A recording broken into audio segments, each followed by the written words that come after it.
I'm Brittni Johnson, and this is Looking Back, where we look back at what happened in East Idaho this week in history. We're going to start in 1910, a tragic story that happened. An American Falls man found his wife dead at home.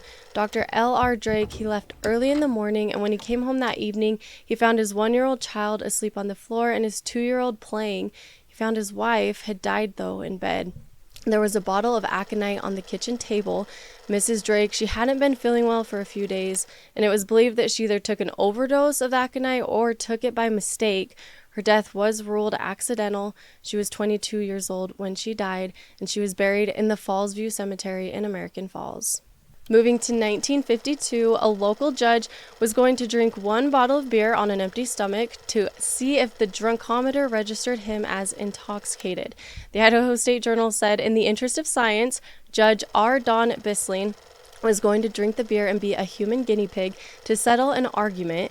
The judge said that if he drank 1 bottle of beer right before dinner, he would be too intoxicated to drive a car. He said that 1 bottle of beer would also show on the drunkometer that he was unfit to drive.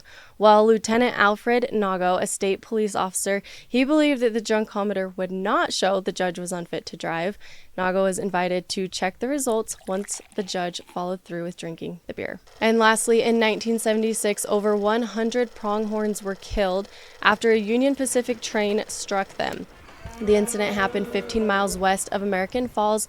Late in the evening, Don E. Perkins, who was the engineer of the train that was headed to Nampa when it hit and killed the pronghorns, he said the train was traveling at about 70 miles per hour when crewmen spotted the animals on the tracks. The animals were reportedly running down the middle of the track and didn't make an effort to run off to the sides as the train approached. Perkins said there was nothing he could do to avoid hitting them. This is a picture of the aftermath. You can see some of the dead pronghorns lying on the ground just off to the side of the tracks. Perkins alerted the railroad dispatcher to contact Idaho Fish and Game so that the dead animals could be cleared away from the track. That's it for this week's Looking Back, brought to you by newspapers.com.